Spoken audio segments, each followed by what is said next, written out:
প্রিয় দেশবাসী, আপনারা প্রস্তুত হন। সব দেখে মনে হচ্ছে আরেকটা অনিবার্য বিপ্লব আসন্ন। ওনারা বলতে চান মাত্র 5 মাস হলো সরকারের, এত অস্থির কেন আপনারা? আমি পাল্টা প্রশ্ন করতে চাই, মাত্র 5 মাসের ভিতরে জনগণের সাথে এত বিশ্বাসঘাতকতা করলেন কেন আপনারা?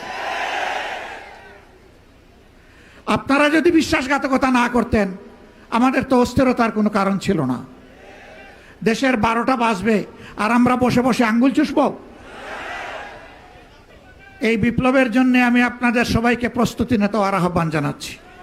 এই আন্দোলন প্রথাগত কোনো রাজনৈতিক দলের নেতৃত্বে গড়ে উঠে নাই। এই আন্দোলন গড়ে উঠেছিল ছাত্র তরুণ সমাজের নেতৃত্বে। তাদেরকে স্যালুট জানাই। জুলাইয়ের আন্দোলনের মধ্য দিয়ে যখন সারা দেশবাসী একাকার হয়ে গেল, তখনই ফ্যাসিবাদ দুপুরের খাবার ফেলে দিয়ে পালিয়ে যেতে বাধ্য হলো। ফ্যাসিবাদী আচরণ ছেড়ে দেন, জনগণ ফুলের মালা দিয়ে আপনাদেরকে বরণ করবে, দেশ গড়ার কাজে সাহায্য করবে।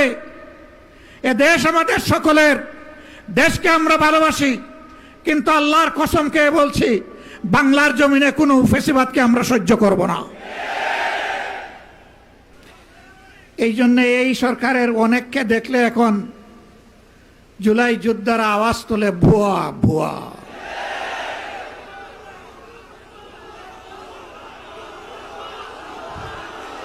এটা জাতির জন্য লজ্জার।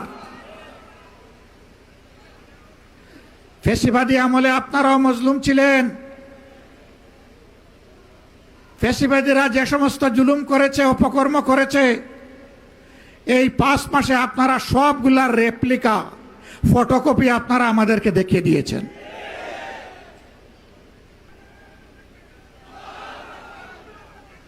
আমাদের গণভোটের গণরায় মেনে নেন।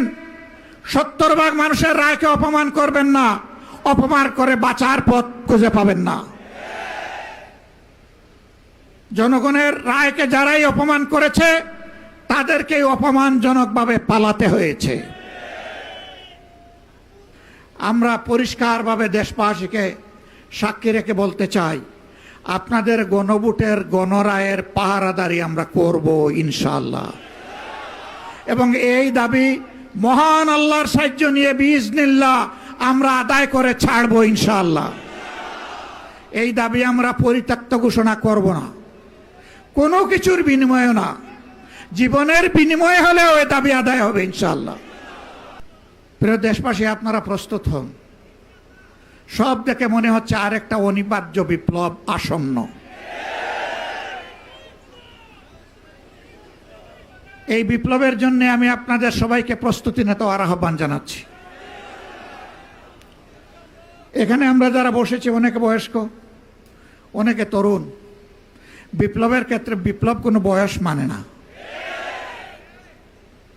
যেমন 24 জুলাই আবাল বৃদ্ধ বনিতা, 10 মাসের শিশু থেকে 90 বছরের বৃদ্ধ সবাই ছিল রাজপথে।